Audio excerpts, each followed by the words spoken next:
Hi, everybody. Welcome to episode 18 of All Things Metaphysical podcast. I'm Gail. I am Kelly. So, one of the things that came up when I was thinking about the 18th episode, being that I grew up Jewish, was the number 18. And I know we talked a little bit about this and what does the number 18 mean and why is it so important? And so, in Jewish tradition, when you have like a bar mitzvah or some bat mitzvah, I always got gifts that were 18 or 36 or multiples of 18 because in the Jewish tradition, the two letters are the eighth and 10th letter of the Hebrew alphabet, and they form the word chai, which is life. And so when Jewish people toast, you'll hear them say l'chaim, which is to life. And so I was just really thinking about that, and sometimes my Jewish roots come up different times for different reasons. And I just thought it was really interesting that this was our 18th show. And 1 plus 8 is 9, and 9 is all about completion. This is the last week of 2021, and it just all struck me as really interesting. That is really interesting. I like all of that. One of the things, even in not only Jewish culture, but even in Celtic lore, nine is a magic number. Mhm. So it's really important for a lot of people. Yeah. So, again, if we have viewers watching us live, please feel free to put comments in the comments section and we will do our best to answer them, even though Kelly and I apparently have no problem meandering through a variety of different topics. Sure, keep it interesting. We can switch gears pretty easily. So, if anyone has questions, please feel free to ask them. Um, Yeah, the other thing that came up a lot for me this week, and I don't know about for you, is I felt like I've been on a hamster wheel all week and I can't get off. Like the energy is just building and building and building. Happy New Year to those of us watching us tonight as well. You had any experience with that? Yeah, it really kind of feels like hurry up and wait. This is one of those weeks for me where it's hurry up and wait. And just when you think you've gone through all the motions and you know what you're doing and you know where you're going, then something changes and you start all over again in Mhm. a different, vein. So yeah, very much so. I think a lot of people are feeling that energy too. Mhm. It's kind of again, my professional term is wonky energy. That's what we're dealing with at the end of this year. I Mhm. also think it goes back to completion of a cycle. If you Mhm. look at a year as, it has a beginning, a middle, and an end, a lot of people, when you're looking at the last week of the year, people are starting to do their taxes, people are starting to make plans for the new year for their business or personally even. And it's just that time of what are we doing? Maybe we need to take a step back and just sit this one out in business. A lot of people I know that have businesses are either frantically busy Mhm. at the end of the year, or they may as well, just sleep because there's nothing going on. So Mhm. yeah, it just seems to be that repetitive. We're getting ready. What are we getting ready for? Oh, never mind. That kind of thing this week. So just really interesting. Hi, whoever said hi to us, hi back. On our end, it just comes up as Facebook user, so I'm Yeah. not sure who it is, but hi back. So, yeah, it's just been really interesting times and trying not to get too far ahead of myself, just trying to stay in the present moment because I've had some glimpses of what's coming and it tends to be a little bit more positive, maybe not right away, but something that I'm looking forward to is some of the changes that are going to happen.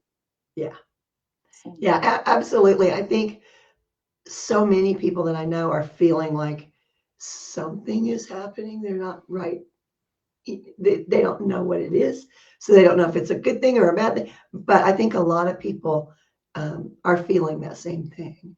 mhm. And I get glimpses like you get glimpses, and there's stuff coming that it's really good, but it's coming. It's not here. So I think I find myself doing a lot of Well, okay, if it's coming and it's not here, I'll just sit down and wait for it Mhm. because I am a very, very not patient person.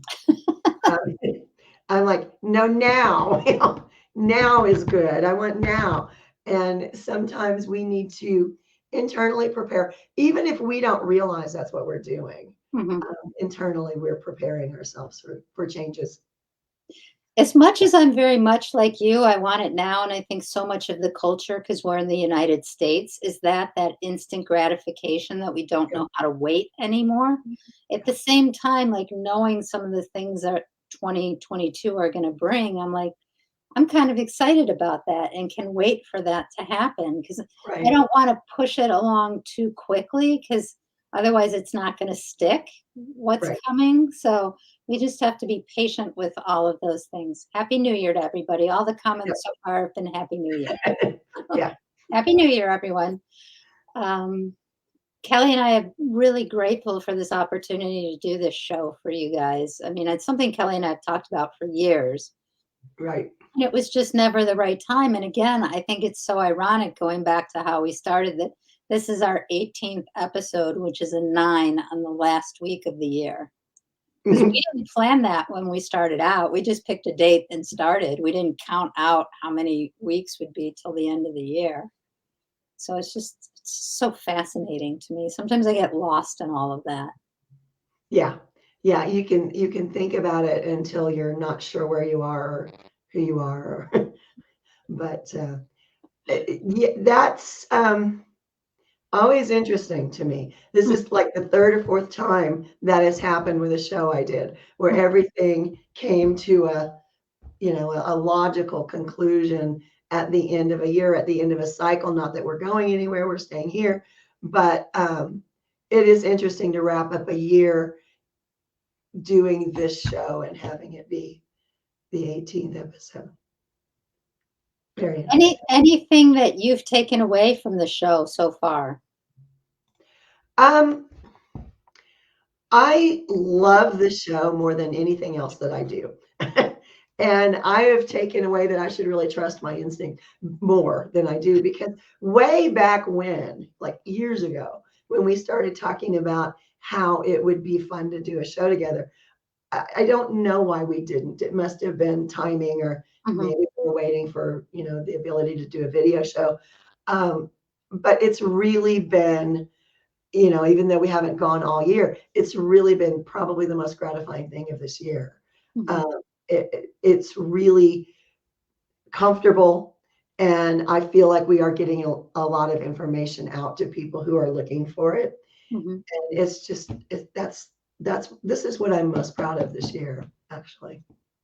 I would have to agree. I know that I kept asking you, and I finally got you to say yes. Because I've talked about how when I did a lot of podcasts for when I wrote my books, yours was my favorite podcast, and I would end up channeling and Yeah, things like that. And just to have the freedom to do that and to really be myself was such a gift. And that giving that gift to other people, because I feel like that's what this show is doing, is yeah, making things okay for everybody and that no topic is off limits. I mean, we've talked about some pretty interesting things in the last 18 weeks, and I just think that that's really interesting. So, for those of you who have watched our podcast, what are some of the things that you've taken away from it? What are you learning from this experience? And I'm really glad to our viewer who's watching that things are starting to turn around with her moving and offers coming in on her house and getting the permits that she needs for her new space. So, I'm really happy to yay. hear that. That's Yep, awesome. That's starting to shift. yeah. So for those of you watching, if you could put in the comment sections what you're kind of taking away from our shows or what you like about them, or even if you have constructive feedback for us, what you don't like about them, we're open to hearing that as well. Yeah, absolutely. One of the things somebody just sent me, now I have to find it again, is about solar winds Mhm. surging this afternoon. And I think it's expected to continue. Can't talk about that. Expected to continue through the end of the year. And I think, even the sun is tired of this year. Mhm. That's my takeaway. Even solar winds are saying, let's get it over with. Come on, guys.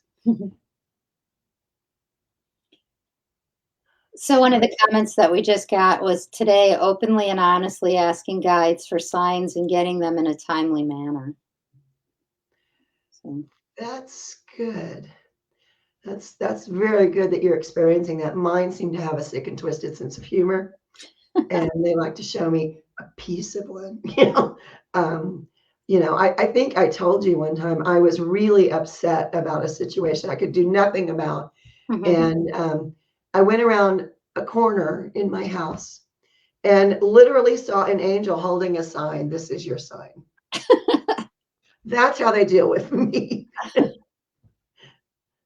Like, I usually will get really, really frustrated in a situation if I can't manage it. And yeah, then when I can calm myself down, I then get the answers that I need to move through it.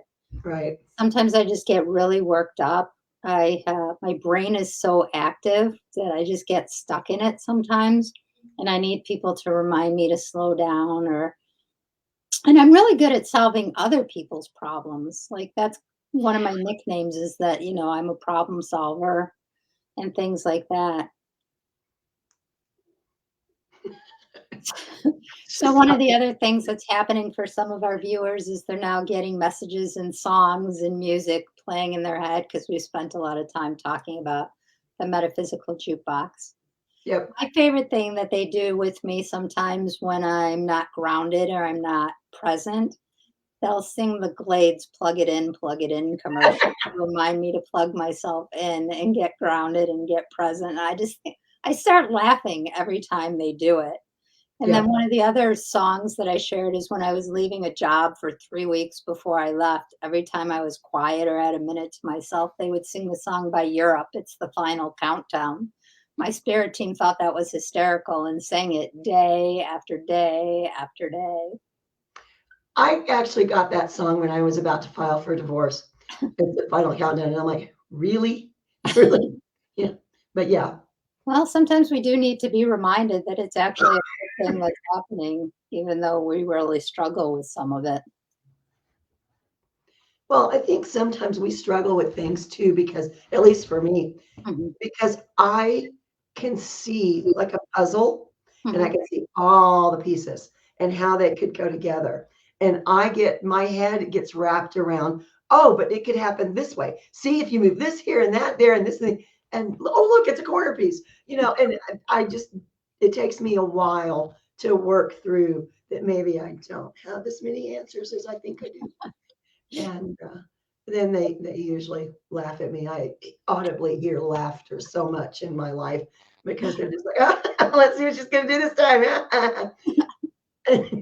it's um, it's always interesting. Never a dull moment. They're always very entertaining. So one of our viewers just wrote, "My beautiful guides have seen fit to have All Over the World by Electrical Light Orchestra on a loop in my head since last week. So I've been humming it and singing it since last week." They're singing right now, "Let the music play." Yeah, yeah. I get dream on a lot because I will get something in my head and I just don't want it to, I either don't want it to happen or I'm working so hard to force things to happen. And I'll hear dream on. And sometimes it's like, yeah, you're on the right place. You can tell the way they sing it, Mhm. whether they're saying you have lost your mind completely or sure go forward. Most recently I got that this morning after a couple of phone calls. It's Once you learn to Mhm. quiet your mind so you can listen, you really do hear an awful lot. Yeah, we are so busy in our world. And I always feel like the end of the year, I try and do more reflective things. Not that I make resolutions or anything, but I try and think about what have I learned from this year, and what do I want to take with me, and what do I want to let go of. Right. And then I'll pull I'll pick a deck of cards because I have like 60 decks of cards, and I'll pick a card for each month to see kind of what the energy is going to lay out for me. That's very cool. And I've done that for friends too. I just, I'll do like a year reading just to see, and then I'll write it down because then I like to look back and see, what How it happened with went. that. Yeah. I had some I had someone, I don't know this person other than social media, and she has decided what she does. Her gift is drawing your soulmate. And Mhm. she sent me one. And I've got to say, she's really, really good. But it was my ex-husband. I'm like, no. Or maybe so. And we've learned all we can do from each other. But Maybe you finished the lesson. yeah, there's a lot of that kind of stuff that Mhm. I'm hearing about this week. And I think it's like people want to know that next year is going to be better than the last couple.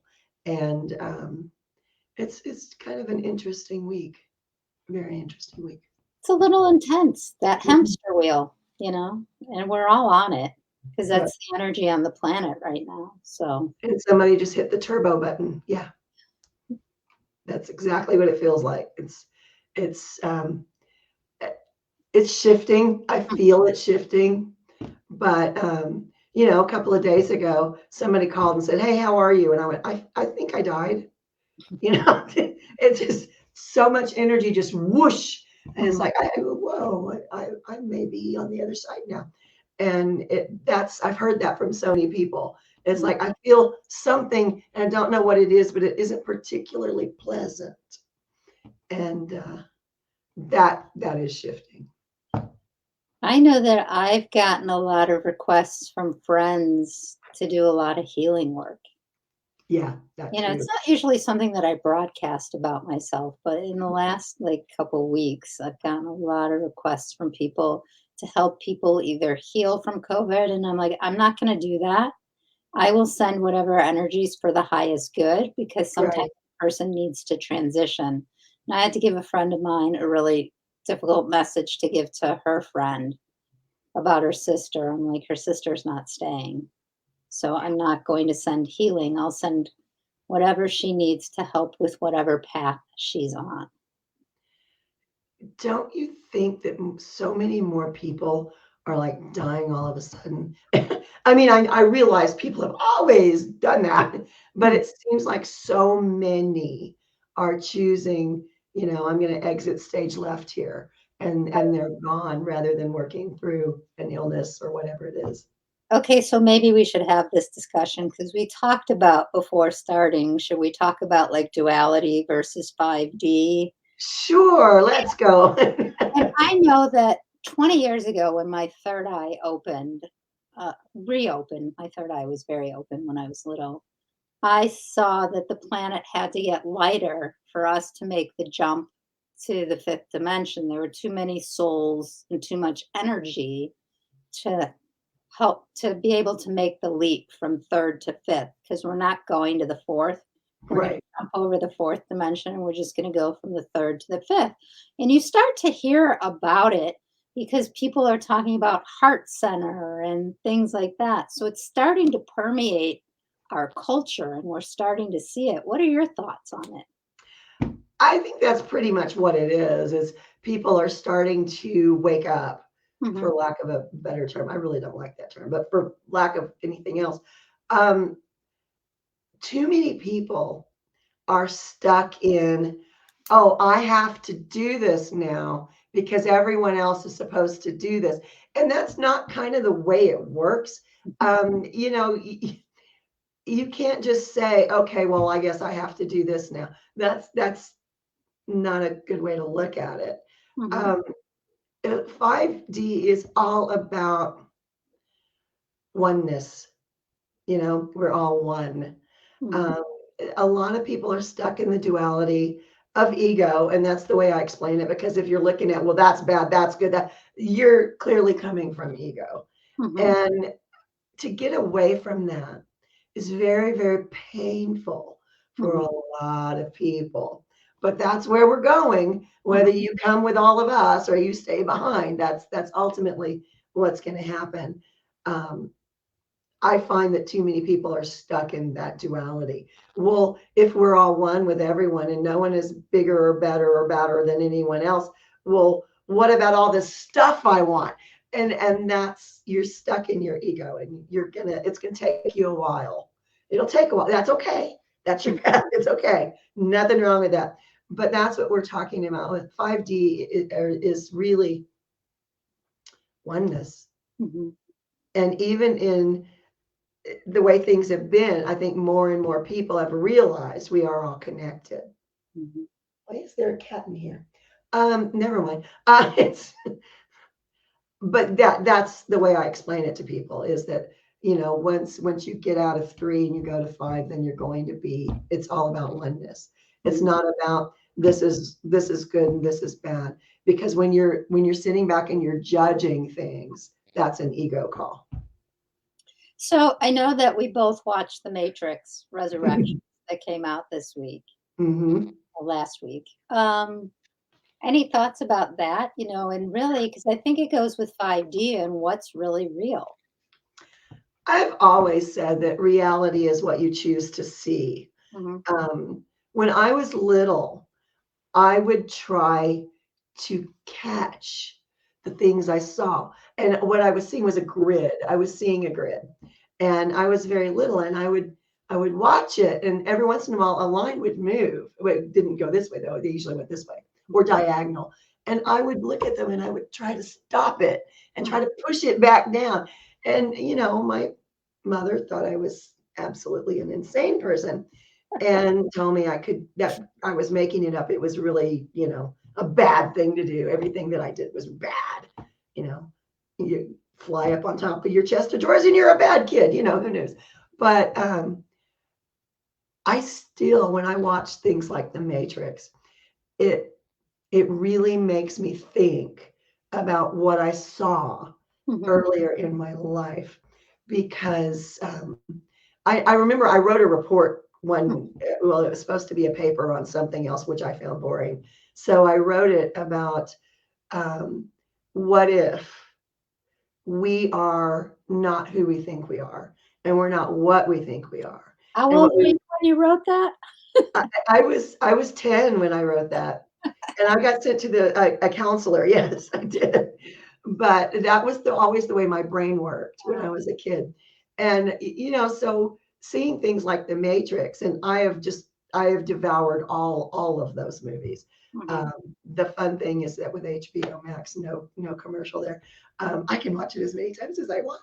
Uh, Um, but it does make you think. mhm. It truly makes you think. And in communicating with other beings from other places, there are other dimensions with humans in them. Mhm. And what I was thinking watching the movie was, I wonder if somebody's going to jump through. Can I push my finger through this? Because it just really makes me think. And I'm like, why didn't I write that movie?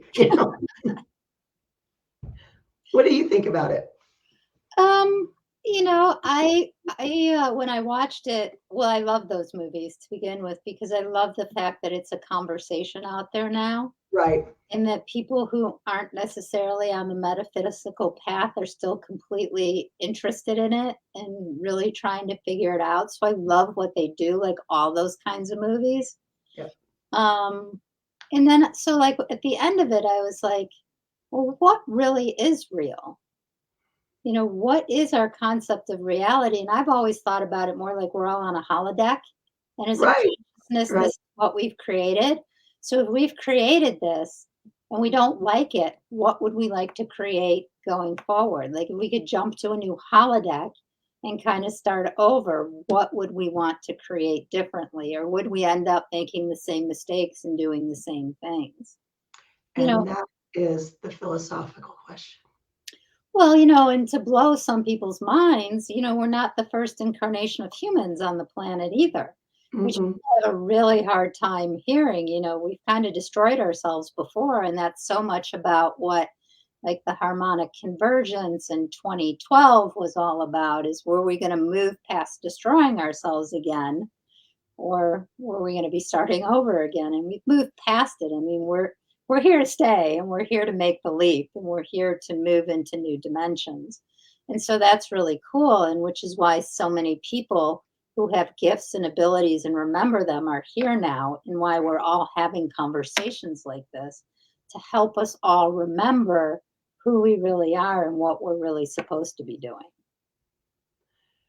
Right. And it's the sooner people start moving away from ego based, Mhm, the quicker and the easier mhm. it's going to be to make that jump.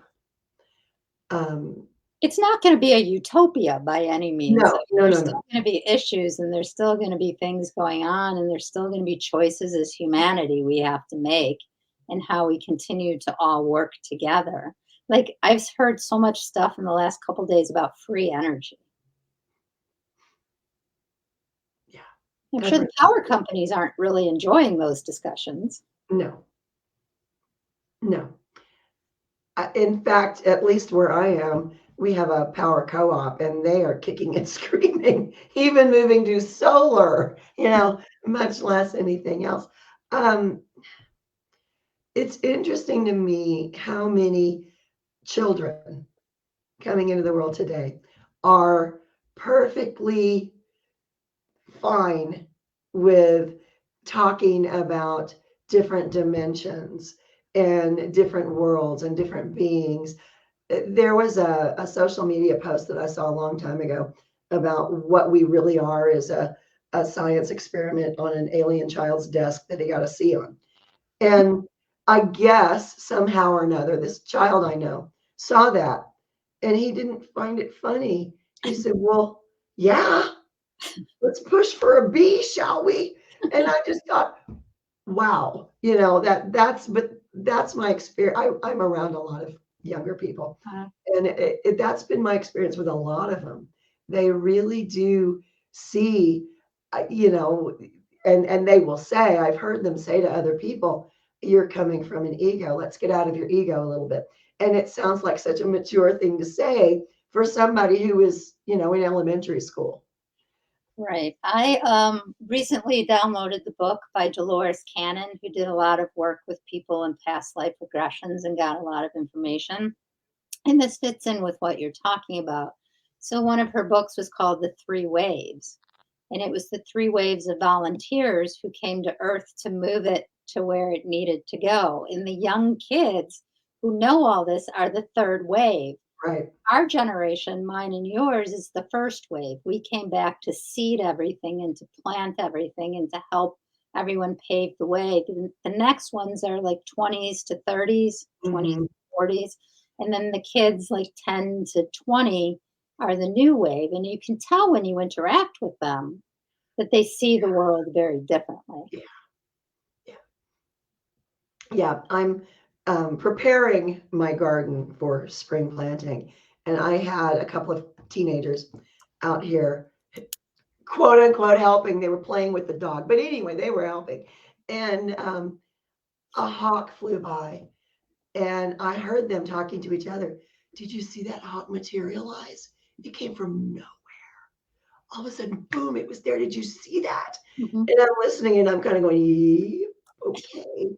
I can deal with this, but that's in their normal conversation. Mhm. I remember saying things like that when I was their age, and you would have thought I was saying I'm going to go out and murder somebody because it was so shocking Mhm. to adults at that time to hear me say something like that. And yet I noticed it when they did. I was kind of listening, and it was really interesting because we have odd birds around here. They're a little different, and I see them all the time. Mhm. But to hear these two kids just openly not trying to hide it, not trying to, whoa, nothing. It was just like, hey, yeah, did you see that? It just right there. Just, I'm so proud of them. You have no idea. Well, I'll give you an example. When I was little, I told my parents that my grandfather was going to die of a massive coronary, and then he died 2 weeks later. And I just wasn't allowed to ever say anything like, people would ask me questions and my parents would answer for me. Like I lost my voice because people Right. were so afraid of what I was going to say that it took me a really long time to start to trust it again. And unfortunately, I think that was the norm for a lot of us who are Right. really intuitive and psychic Yeah. growing up, that, it scared the people around us because it wasn't their norm. And so they didn't know what to do with us. So they silenced us. Yeah. And then we all had to work through that to get to be who we are now and help the rest of the kids coming up now be okay with it and provide a space in the world that it is okay to talk about. I would slip into other dimensions when I was a kid, and I Mhm. spoke with all sorts of beings. And now, when I think about how terrified I was, um, to tell anyone, not to do it, but to let anyone know that's what I was doing, it cracks me up. It's like, what were they gonna do? Follow me and ground, bring me back and ground me? It just, it's funny what we used to worry about. So we have a question, how do I have my guides to help me eat healthy for my body and myself, rid myself of addiction to food? And I think that that's kind of a twofold question, and I can answer it from an energetic and a psychological perspective Mhm. because I did spend most of my career treating eating disorders, most of my behavioral health career, I should say. Is that you have to figure out what your body really needs. A lot of times we will use other processes, foods, or things to fill a void in ourselves. And it's never about the thing, it's about that void in yourself that you're trying to fill with external objects. The only way to fill that void is internally. Does that make sense? I had an interesting thing told to me when I was very, very young when I got married the first time, and he was highly abusive. And I found that I would just go and buy, a half dozen cinnamon rolls and eat them on the way to work. And it was not a long drive. Mhm. And finally, when started to heal from that entire experience, I mentioned that. And I had a really wise counselor who said it was because you needed more sweetness in your life. And that was your way of trying to accomplish that. And I don't know that has anything to do with what the commenter is saying.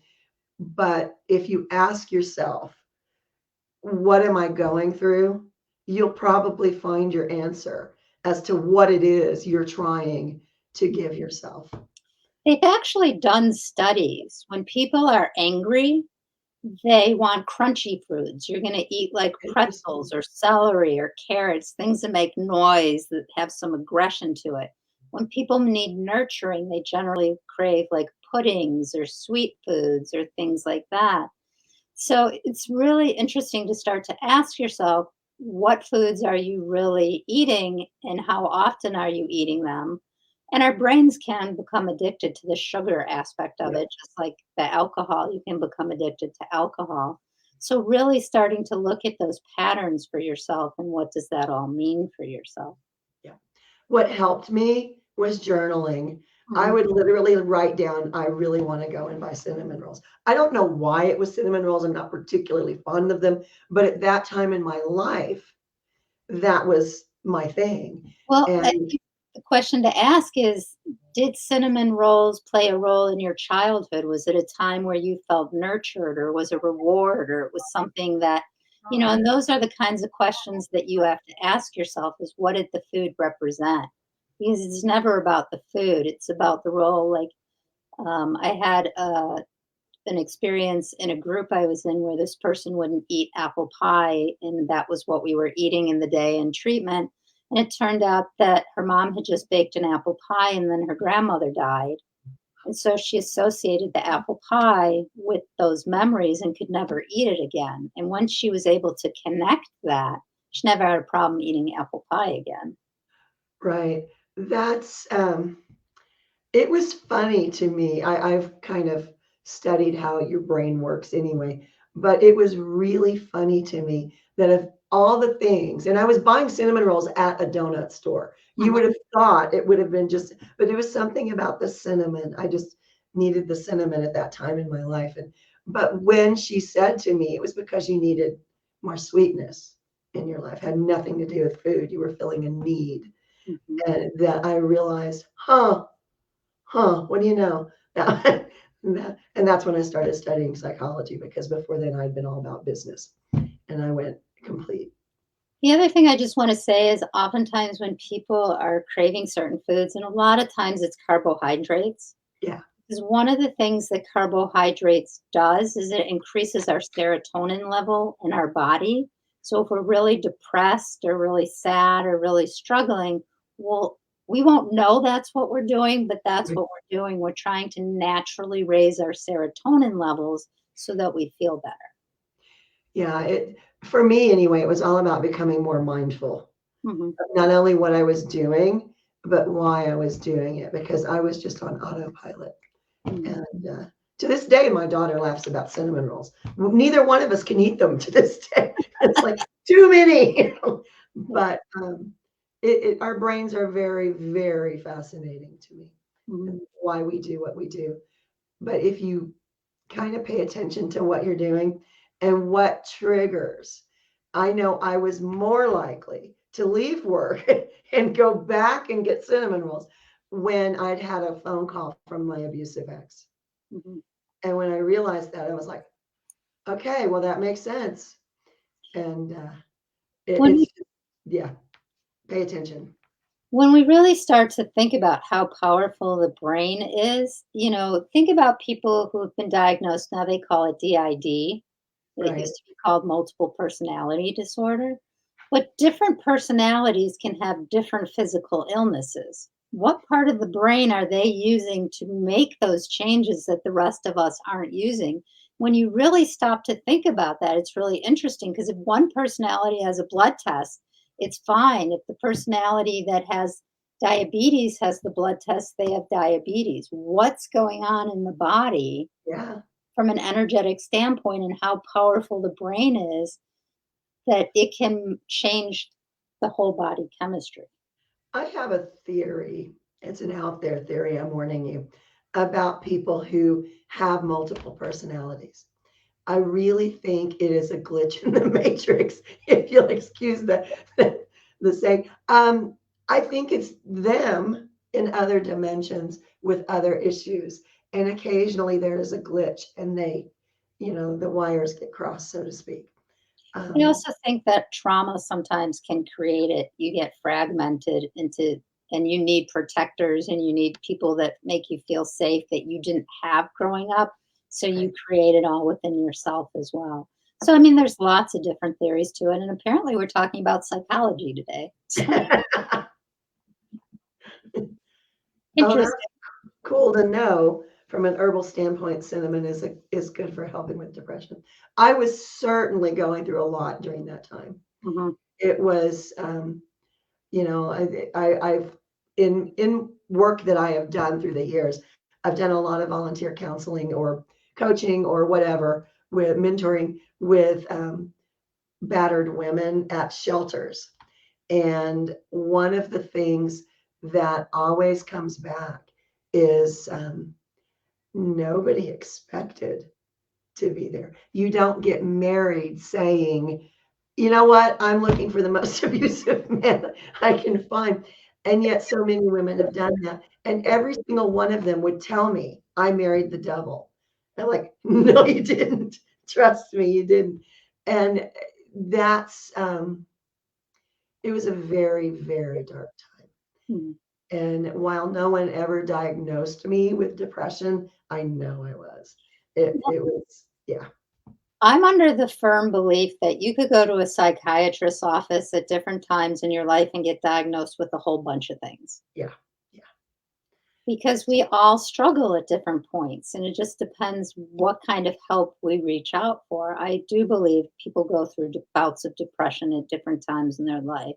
People go through bouts of acute stress disorder at different times. People go through grief and loss at different, so I think that depending on when you see a doctor, a psychiatrist, or a nurse Yeah, practitioner, or a therapist, you're going to get different diagnoses as you move through life. Because a yeah, lot of times people just have adjustment disorders. They struggle with adjusting to their actual reality versus what they want their reality to be. So I think that it's so multifaceted. yeah, yeah. That was in talking with. I've done a lot of different kinds of jobs, but one of them that I worked with was in kind of an assisted living center for people who were having or had had a breakdown. Mhm. And I got really into this guy's story. Mhm. And he was, depending on what day or what hour you talk to him, he could be four different people. And hearing pretty much the same story from four different perspectives within the same person was just, I would sit there, can I record this? And I listened to part of it the other day. Mhm. It's just pretty interesting how Yeah. our brains can work. But different things we go through.